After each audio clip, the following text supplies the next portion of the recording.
Bonjour tout le monde. Bonjour Candice. Bonjour. C'est des larmes de rire là. Bon, voilà, ça va prendre juste quelques secondes. Donc, le sujet d'aujourd'hui, c'est est-ce que ça t'arrive d'être en colère? Est-ce que ça t'arrive tous les jours? Est-ce que ça t'arrive à certains moments avec certaines personnes? Ou lorsqu'il y a des situations voilà, qui t'énervent? Alors, qu'est-ce qui te met en colère et quand est-ce que tu te mets vraiment en colère comme ça? Candice, ça a l'air que tu as une histoire pour nous aujourd'hui. C'est une parfaite synchronicité. Bon, après, il faut savoir que moi, je suis quelqu'un qui me met extrêmement rarement en colère. Dans une vraie colère, je veux dire, vraiment à m'énerver, à perdre le contrôle, etc. Ça m'arrive excessivement rarement. D'ailleurs, dans ma vie, je pense que je peux les compter sur les doigts d'une main, les fois où je me suis mis en colère. Ça m'arrive de m'énerver, de m'agacer, d'avoir un coup de « oh, ça m'énerve », mais une vraie colère, c'est extrêmement rare. Mais par contre, le jour où ça arrive, je pense que tout mon entourage, toutes les personnes qui sont autour de moi ont intérêt de partir très vite et très loin. Tu vois, l'ouragan Irma, c'est moi. Voilà, donc c'est un peu le côté, on va dire, le pendant, c'est-à-dire que ça arrive très, très, très rarement, mais le jour où ça arrive, c'est l'explosion, quoi. Et hier, je me suis mis en colère, justement. Et en fait, ça fait un moment que ça monte, hein, déjà. C'est pas la première histoire que j'entends depuis maintenant 15 jours, hein, à peu près, 15 jours, 3 semaines. Ce qui me met en colère en ce moment, c'est justement nous qui sommes dans le coaching, dans les cartes, dans les tirages, ou alors on va généraliser la médiumnité, etc. On fait des consultations. Et on se fait payer pour ça. Et jusque-là, tout va bien. Moi, ça ne me pose pas de problème. Je trouve que on travaille, donc on est payé pour. Mais ce qui m'agace prodigieusement, ce sont les personnes qui profitent de la faiblesse, de la naïveté ou du désespoir des gens. Et j'ai eu des exemples qu'on m'a rapportés à différents moments de personnes qui ont dit tu as le mauvais œil sur tu as le mauvais œil sur ta maison, sur ton travail, sur telle ou telle chose. Et pour cela, je vais te donner une recette magique qui va coûter un bras, un foie ou un rein, mais ça va te permettre de nettoyer cette mauvaise énergie. Et je trouve que c'est d'une malhonnêteté, mais incroyable, et ça m'énerve. Et hier, j'ai eu le cas, mais là, je crois que ça a été la goutte d'eau qui a fait déborder le vase. J'ai une amie qui est venue me voir et qui fait de temps en temps des consultations à droite à gauche quand elle a un problème. Donc, c'est pas quelqu'un qui est addict, c'est vraiment très occasionnel. Et elle a été consulter justement quelqu'un, bon, c'est tout, elle a fait son truc. Elle l'a jamais recontacté, cette personne. Et hier, elle a reçu un message de cette personne qui lui a dit « Oh, je me suis penchée sur votre cas et j'ai vu plein de choses. Je vous envoie le message. Vous n'êtes pas obligé de l'ouvrir, mais si vous voulez avoir vos réponses, il vous suffit de sortir votre carte bleue et puis d'ouvrir le message payant. » Et j'ai trouvé ça, mais franchement, ça m'a pris les nerfs, quoi. Et je me suis dit, la nana, elle demande rien à personne.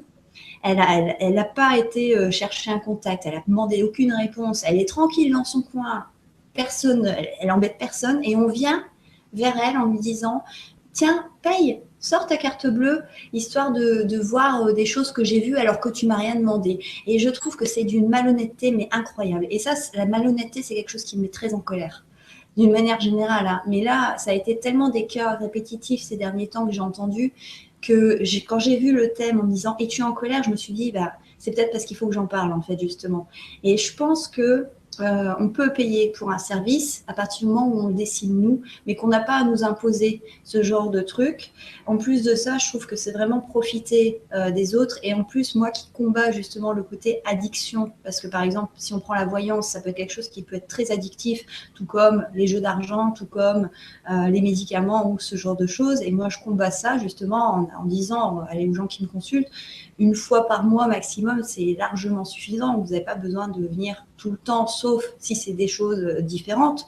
Mais ça m'agace, ça m'énerve énormément en fait. Voilà. Et là, Il y a les cornes qui commencent à sortir.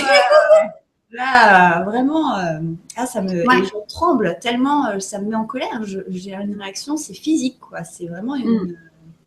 Mais bon, voilà, le message est passé. Et toi? Ben, c'est drôle que tu me parles de ça parce que j'ai vécu ça hier. C'est vraiment, j'ai vécu ça hier. Parce que, tu sais, moi déjà dans la vie, là, il n'y a pas tant de choses qui m'énervent, mais j'ai appris à m'énerver à petite dose et ne pas garder tout en moi. Parce que j'ai remarqué que quand je garde le tout, ben, je tombe malade. Fait que ce que je fais, c'est vraiment, quand il y a quelque chose qui m'énerve, ben, j'en parle, puis j'essaye de voir qu'est-ce qui va m'arranger. Et justement, tu sais, je travaille beaucoup avec les gens. Je reçois beaucoup de clients ici à la maison parce que j'ai mon bureau ici, mais j'ai aussi un autre bureau à Montréal. Donc, je reçois toutes sortes de personnes, tu sais, de différentes visions, de différents.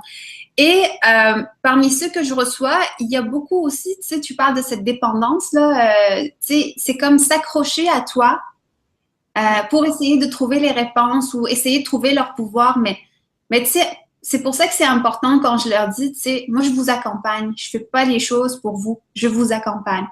Par contre, c'est pas tout le monde, c'est pas toutes les thérapeutes qui sont comme ça. Ouais.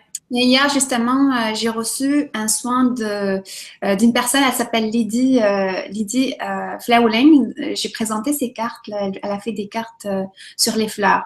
Puis elle est vraiment, pour moi, là, ses traitements, ça fonctionne. Sa vision, ça me correspond parce que, justement, ce qui m'énerve, justement, dans ce domaine, c'est qu'il y a la vision unique.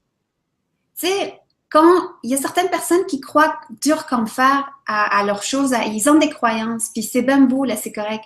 Mais là où ça fait problème, là, c'est quand ils essaient de te l'imposer.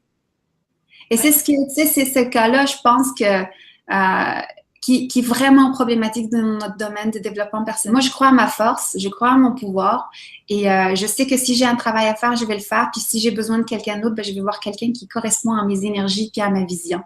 Je me laisse pas avoir par la peur parce que et les gens, il y a certains gens qui profitent de ça. Et ça m'énerve. Ça m'énerve. Il y a aussi une autre chose qui m'énerve. Et ça, là, ça m'énerve, là, mais ça m'énerve. C'est des gens qui profitent de la bonté. C'est-à-dire que moi, tu sais, moi, quand je travaille avec des gens, quand je suis à l'aise, là, je pense que tu m'as vu pour les vidéos, tu sais, je les regarde, tu sais, on les fait, je sais que tu fais le montage, je te donne des textes, puis c'est déjà envoyé, tu sais, je les revois pas.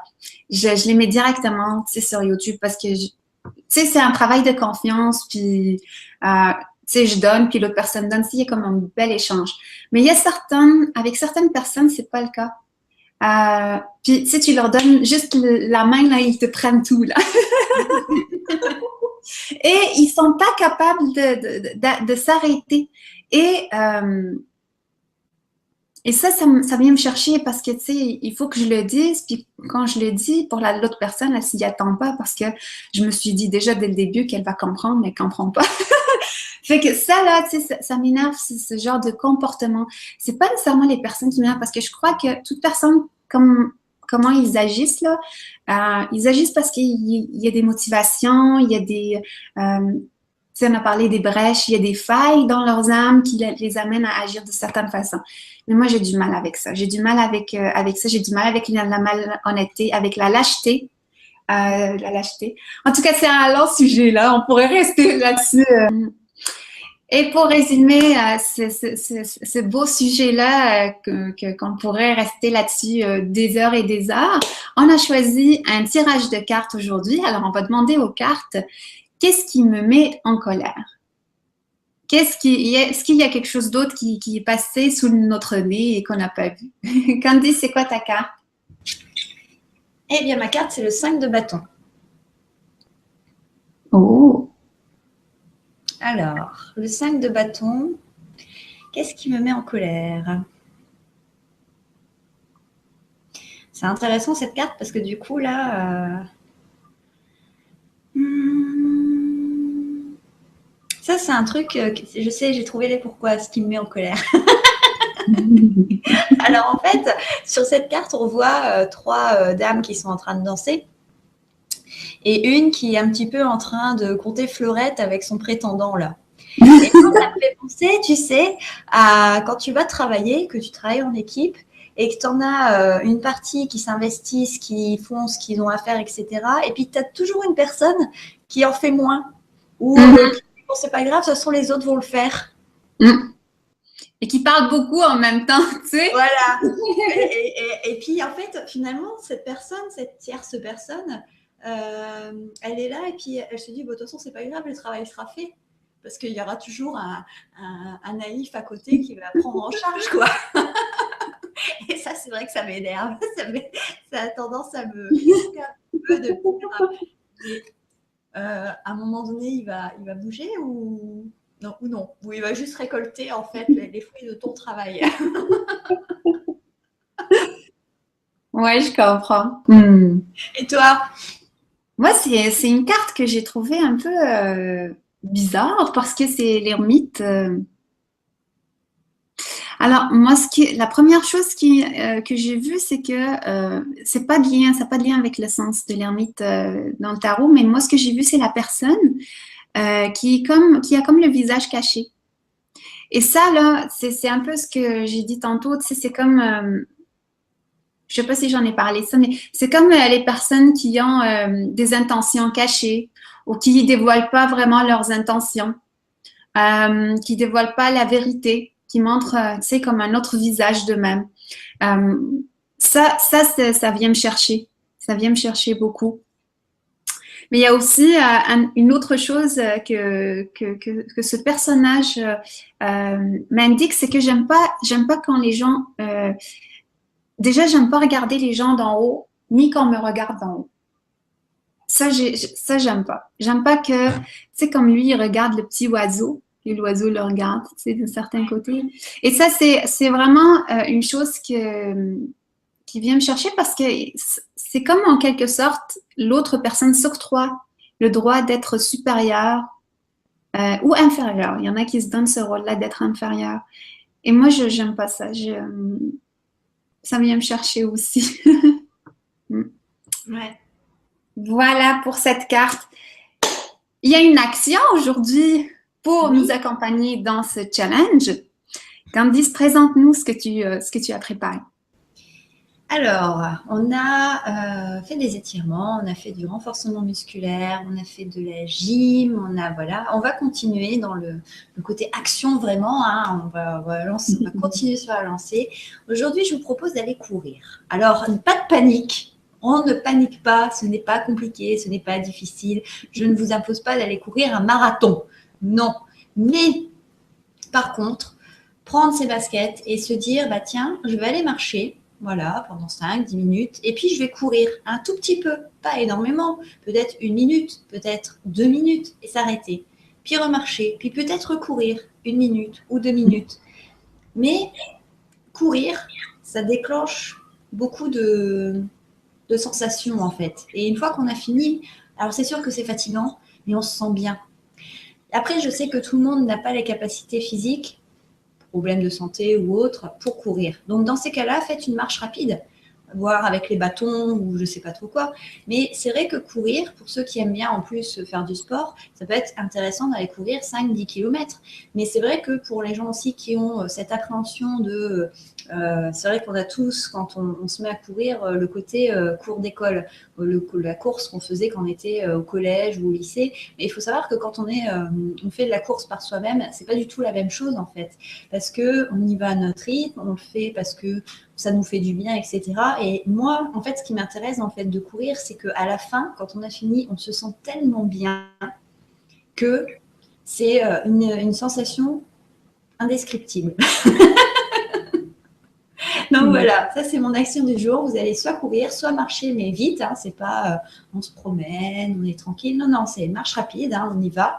Après, si vous n'avez pas le temps dans votre journée, ça peut être aussi simplement quand vous êtes, par exemple, si vous allez jusqu'à votre voiture, ou si vous allez manger à midi, etc., plutôt que d'y aller tranquillou, on y va. Voilà, vraiment, on se dépense, on se bouge et ça fait du bien. Voilà. Et toi, Wassima? Moi, j'ai le goût de profiter de l'ermite qui est sorti et de vous inviter à être seul dans une pièce Et comme a fait Candice au début de la vidéo, danser la colère, c'est-à-dire vraiment la danser avec le visage. C'est comme vous avez envie de frapper la personne, vous avez envie. Alors on prend les mains puis on imagine que cette personne-là, avec humour là, pas sérieux là, mais avec humour. Donc c'est vraiment de danser cette colère-là avec le visage méchant quand vous êtes vraiment énervé.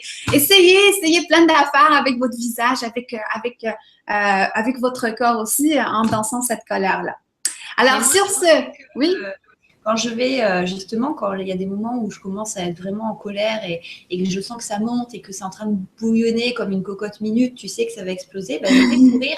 Mais pas courir parce que je veux faire un temps ou parce que je veux faire une distance, mais je vais courir en pensant à tout ce qui m'énerve et toute la colère que j'ai. Et en fait, cette colère-là, je m'en sers pour courir, justement. Je me dis, allez, cours, mets tout dedans. Et puis, je suis comme ça. Et machin. Mais et ben après, tu te sens bien parce que tu es libéré, tu vois. Fait qu'on espère que ces exercices-là vous feront du bien aujourd'hui, mais aussi en même temps vous faire rire. Et on vous dit à demain!